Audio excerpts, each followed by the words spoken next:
Bagaimana cara bersyukurnya? Bagaimana caranya bersyukur? Pelan-pelan. Tadi kan kita baru berhenti cara mengungkapkan ya, cara mengungkapkan. Sekarang cara mensyukuri nikmatnya. Baik. Bisa kita beri contoh. Alhamdulillah, ada yang memberikan handphone misalnya, oke? Sudah. Lalu kita ucapkan Alhamdulillahirabbil alamin. Alhamdulillah Rabbil alamin. Maka saat Anda mengucapkan itu, total memuji Allahnya. Jangan bedakan nikmatnya dan rasakan bahwa ini bukan karena peran kita mendapatkan handphone, tapi karena Allah berkehendak menitipkannya pada kita. Jelas ya? Jadi jangan merasa, oh karena saya nih diberikan jasa, ada jasa kemudian dia balas. Tidak. Karena Allah berkehendak memberikannya pada kita. Mudah bagi Allah, walaupun Anda punya banyak kebaikan pada orang lain, mudah bagi Allah untuk menghambat orang itu memberikan nikmat pada kita. Jelas di sini? Baik. Nah, sekarang masuk bagian yang pentingnya. Bagaimana sekarang cara mensyukuri nikmatnya? Handphonenya sudah ada. Bagaimana cara mensyukurinya? Maka bagian terakhir inilah yang menentukan apakah nikmat nanti akan ditambah atau tidak oleh Allah. Kita catat dulu. Syukur nikmat. Syukur nikmat. Bukan kalimat syukurnya, tapi syukur nikmat. Berarti menggunakan segala nikmat yang dititipkan, pelan-pelan, menggunakan segala nikmat yang dititipkan sesuai dengan fungsi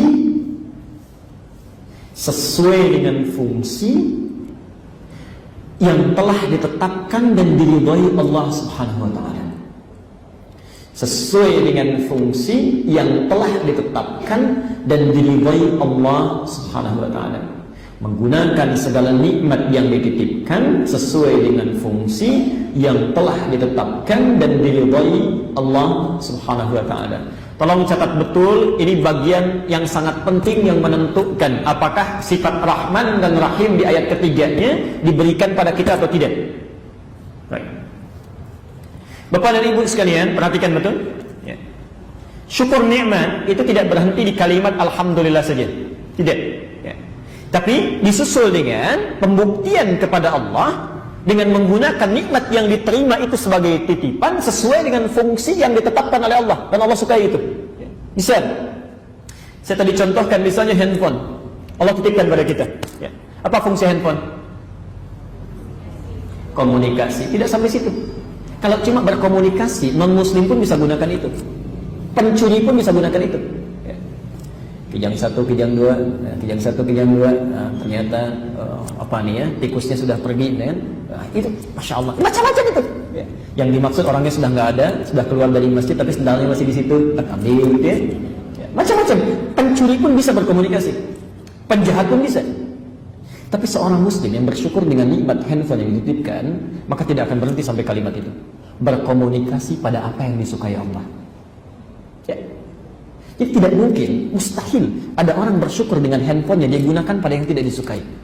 Buat status yang tidak disukai. Saya tidak nyangka ya ternyata dia begitu. Itu bukan syukur. Ya. Tidak mungkin mengucapkan kalimat yang tidak disenangi. Ya. Kalimat-kalimat kotor, kalimat-kalimat buruk. Tidak mungkin mengirimkan sesuatu via handphonenya pada yang tidak diridhai oleh Allah. Gambar-gambar yang tidak tepat. Menggunakan handphonenya untuk mengakses berita yang tidak tepat. Itu mustahil. Mustahil. Ya, mustahil. Jadi kalau Anda mengucapkan Alhamdulillah, tapi buktinya berseberangan dengan apa yang diucapkan, yang diikrarkan, maka tidak akan muncul nikmat yang selanjutnya itu. Berhenti sampai di situ. Ya. Ini baru handphone. Sekarang saya akan tunjukkan bagaimana mempraktekkan syukur mulai dari diri kita secara fisikal sampai nikmat yang melekat pada diri kita seluruhnya. Contoh, kita ingin lihat dulu dari kepala sampai ujung kaki. Sebelum yang lain dulu ya, sebelum pakaian ditempelkan, kacamata, jam tangan, ya, rumah, mobil dan sebagainya. Mulai diri kita dulu. Ya. Yuk kita ambil contoh dari Quran pelan-pelan. Nikmat mata. Saya mau tanya dulu, yang punya diri kita siapa? Yakin? Apa dalilnya? Quran surah Al-Baqarah surah 2 ayat 156. Alladzina idza asabatuhum musibah qalu inna lillahi wa inna ilaihi raji'un. Biasanya kalau dengar kalimat itu yang terbayang apa? Wah, ada yang meninggal, ada kematian. Padahal kalimat itu jauh. Ya. Bukan ke situ saja arahnya. Maknanya luas. Ya. Inna, ingat bukan inna. Ya. Ingat ada alifnya. Inna. Ya. Bukan inna pendek. Bukan inna pendek. Kalau pendek itu huruf taukid saja menguatkan. Wal 'asr innal insana lafi khusr. Nanya pendek. Tapi kalau inna itu menunjukkan pada pribadi, pada kita secara total. Inna itu dua huruf yang disatukan. Inna pendek plus na. Inna plus na begini. Ya. Jadikan satu menjadi inna. Ya. Ini huruf untuk meyakinkan. Ini singkatan dari nahnu, kami. Seakan-akan kita mengungkapkan, ya Allah, kami yakinkan pada diri kami. Ya. Sungguh diri kami ini seutuhnya, dari ujung rambut sampai ujung kaki, kami seutuhnya lillahi, semua milik Allah. Lillah, semua milik Allah. Masya Allah. Jangankan mobil, handphone, kendaraan, diri kita saja yang punya Allah. Ya. Dan ketika Anda mengatakan itu, ingat ya, itu komitmen. Ketika Anda mengatakan itu, kita menegaskan pada Allah, kita nggak punya. Yang punya Allah. Nah, sekarang saya mau tanya, kalau yang punya mau ngambil boleh nggak? Yang jadi masalah ketika diambil, yang dititipi marah.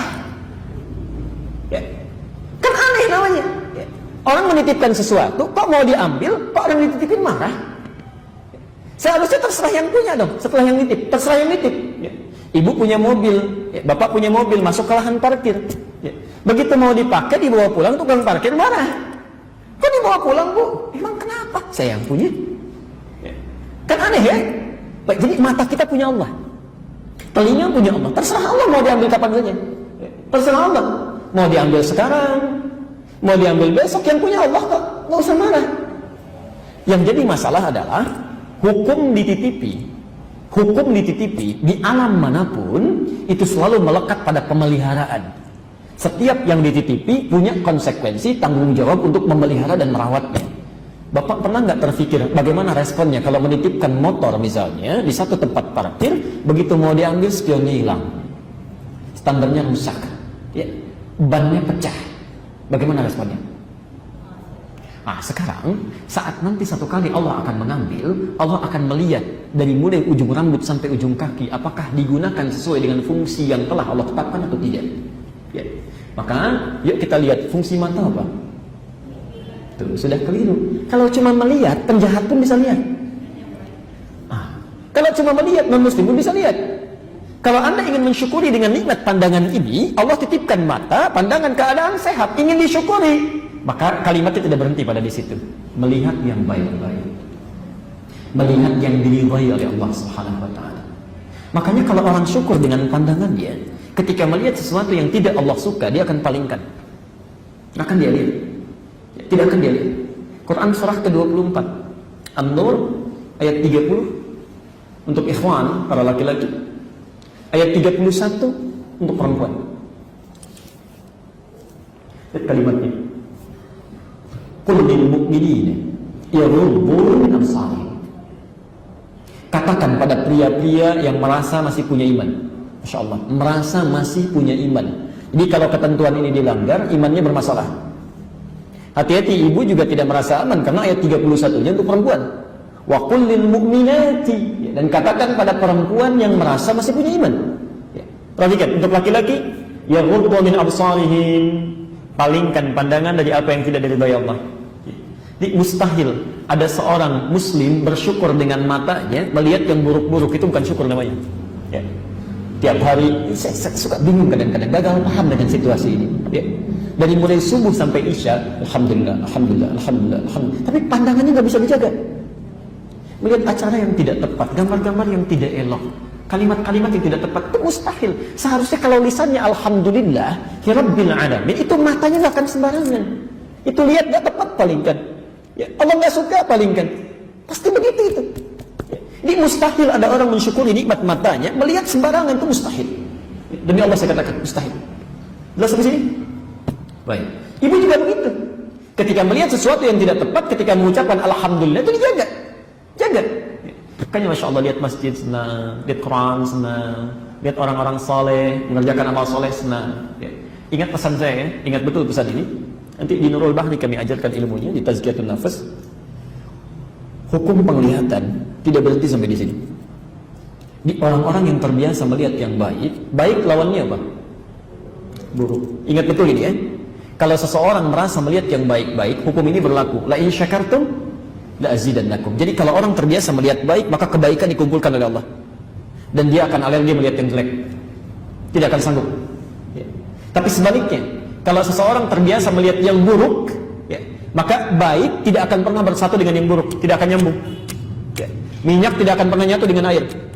Makanya kalau orang kebanyakan lihat yang jelek, yang baik itu tidak akan pernah peka. Tidak akan nyambung. Ya. Ingat betul ya, baik hanya akan nyambung dengan yang baik-baik, yang jelek dengan yang jelek-jelek. Ya.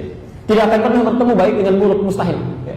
Ada orang pakai baju koko lewat, ya, Masya Allah, dengan yang bertemu dengan yang pakai jubah. Itu tidak kenal pun, pasti bisa sapaan. Assalamualaikum, minimal senyum. Ya. Tidak pernah terjadi, bisa ada orang pakai baju koko, ada maaf ya, orang sedang mabuk, ada tato, jalan misalnya, Assalamualaikum, gak ada. Lewat aja gak akan nyambung. Ya. Tidak ada chemistry-nya. Ya. Karena itu, maafkan saya kalau kalimatnya kurang bagus. Jika Anda masih bisa mungkin melihat sesuatu yang tidak Allah sukai, maka ada yang salah tuh yang masuk ke dalam mata. Ada yang keliru masuk ke dalam pandangan. Ya. Karena mustahil seorang muslim bisa melihat sesuatu yang tidak disukai. Itu baru mata. Coba cek sampai ujung kaki. Telinganya, mulutnya. Hati-hati mulut yang paling bahaya ya. Karena mulut ini merambat ke semua organ tubuh. Ya. Bahkan nanti di Quran dilukiskan begini. Ada orang yang salah makan, ya. Kemudian masuk makanannya haram, beredar dengan darahnya, lalu darah itu terus mengedarkan ke seluruh tubuh jadi daging, ya. Dan masuk ke telinganya di sumbatan. Anehnya, ada orang punya telinga tapi nggak bisa dengar karena makan yang haram itu. Ada bayangkan punya telinga nggak bisa dengar, maksudnya nggak bisa dengar yang baik-baik, nggak bisa dengar yang baik-baik. Hati-hati, ini kalau azan nggak kedengaran, padahal tetangga masjid, rumahnya di samping masjid, subuh-subuh dipanggil as-salatu khairum minan naum, masuk ke telinga tertukar itu. An-naumu khairum minas salah. Tapi yang jelek-jelek itu cepat sekali. Ya. Dari gosip, dari mulai macam-macam, cepat. Kenapa? Yang haram masuk ke dalam dirinya, nutup yang jeleknya. Ya. Maksud saya, kadang-kadang mohon izin Pak, mohon maaf Ibu, hati-hati betul ya. Anak-anak yang masih suci itu, yang masih baik, yang belum paham apa-apa, tiba-tiba bisa tidak berfungsi nilai kebaikannya karena orang tuanya membawa yang haram dalam kehidupannya. Tolong jangan nodai mereka itu. Jangan nodai mereka. Pastikan apa yang Anda dapatkan dalam kehidupan itu baik. Ini baru tubuh. Ya. Maka bagaimana dengan elemen yang melekat dalam kehidupan kita? Pakaiannya, kendaraannya, rumahnya, segalanya. Sudahkah Anda gunakan pada hal yang disukai oleh Allah sebagai syukur kepadanya? Karena semua akan ditanya. Bapak Ibu bayangkan ya, pendengaran saja, penglihatan, hati itu akan ditanya. Apalagi semua yang melekat pada diri kita. Quran surah 17 ayat 36. Saya beri contoh sebentar. Quran surah 17 ayat 36. Al-Isra ayat 36. Wala taqfu ma laysa laka bihi ilmun. Jangan pernah Anda ikuti segala hal yang tidak ada dasar pengetahuannya. Poinnya bukan itu, lihat setelahnya. Innas sam'a wal basara wal fu'ada kullu ulaika kana anhu mas'ula. Sungguh kata Allah, pendengaran itu, ya, penglihatan, bahkan hati, ya, semua akan ditanya oleh Allah. Jadi Allah akan tanya itu, saya sudah berikan nikmat kepadamu penglihatan, sudah sejauh mana kamu syukuri itu? Ya. Maaf Bu ya, Pak. Nanti coba gambarkan saat Anda disandingkan dengan anak-anak itu yang Allah berikan keadaan dirinya buta. Saya pernah kisahkan kan Musa, orang Asyut itu usia 5 tahun di Mesir yang berjuang bisa menghafal Quran dalam keadaan matanya buta. Anda bayangkan ada anak diberikan usia 5 tahun matanya buta dan dia berusaha menghafalkan Quran. lalu hafal Quran. Dan ketika ditanya oleh seorang reporter yang datang ke sana, jika Anda diberi kesempatan untuk memohon kepada Allah, apa yang Anda ingin mohonkan? Saya sudah pernah sampaikan ini. Musa hanya berkata, saya akan mohonkan kepada Allah, satu, agar tetap membutakan mata saya, karena dengan buta ini saya bisa menghafal Quran. Tapi yang menarik lihat yang kedua, sampai wawancaranya sampai menangis, dan saya beberapa kali melihat tayangan ini, Masya Allah ya. Kata Musa, dan saya akan datang nanti kepada Allah saat hari kiamat nanti sendirian, tidak ditemani oleh siapapun. Dan saya akan menghadap Allah dengan keadaan gemetar, tangan gemetar, kaki gemetar. Saya akan katakan kepada Allah, ya Allah, saya sudah berusaha menghafalkan Quran ini hingga tiba di sini saat ini. Kalau dengan semua yang sudah saya lakukan, dengan Quran yang saya bawa, masih pantas saya dihukum, maka mohon kurangi siksaan saya dengan Quran yang telah saya hafalkan ini. Kurangi hukuman saya dengan Quran yang telah saya hafalkan ini. Maka bagaimana menurut Anda ketika ada seseorang usia 5 tahun mata buta berusaha menghafal Quran sampai hafal untuk membuktikan dan mensyukuri nikmat penglihatannya seketika? Maka bagaimana dengan orang yang diberikan 50 tahun, 60 tahun yang seluruhnya waktunya sangat panjang tidak pernah digunakan untuk melihat yang baik-baik? Maka hati-hati. Itu baru pandangan, belum pendengaran sampai ujung kakinya. Dan kita belum berbicara tentang pakaian, ya, tentang kacamata, tentang mobil. Maka kalau Anda ingin syukuri nikmat berpakaian, saya sering sampaikan, pakai dulu untuk kepentingan Allah. Pakai dulu. Misal, nanti hisabnya lebih mudah, lebih mudah. Anda dapat pakaian misalnya, sebelum gunakan pada yang lain, gunakan untuk Allah. Pakai dalam sholat. Jadi ketika Allah tanyakan satu saat nanti, dari mana engkau dapatkan, kemana engkau gunakan? Jawabannya ringan. Wahai Allah, bahkan sebelum hamba jawab, engkau maha tahu apa yang ingin hamba jawab. Semua hamba dapatkan dari harta yang sangat halal, pertama kali hamba gunakan, digunakan dalam keadaan untuk sholat kepadamu. Ringan, insya Allah. Bapak kalau dapat pakaian pertama kali digunakan apa? Insya Allah. Kami peroleh dari harta yang sangat halal, ya Allah. Kemana digunakan? Pertama pakai pesta, ya Allah. Masya Allah. Hati-hati ya. Hati-hati di sini. Jadi itulah Ar-Rahmanir-Rahim. Satu ketegasan yang disampaikan oleh Allah bahwa jika kita bersyukur kepada Allah atas segala nikmat yang diberikan, maka Allah berjanji akan menambah nikmat sepanjang kita menggunakan nikmat itu sesuai dengan peruntukannya. Maka gunakanlah mobil itu ya, yang akan jadi saksi ketika Anda kembali kepada Allah di akhirat nanti pada kebaikan-kebaikan ya. Gunakan pulpennya untuk mencatat yang baik-baik, gunakan rumahnya untuk mengisi yang baik-baik, karena satu saat mulutnya akan dikunci dan semua yang terkait dengan kehidupan kita itu yang menyampaikan kepada Allah atas apa yang pernah dilakukan. Baik.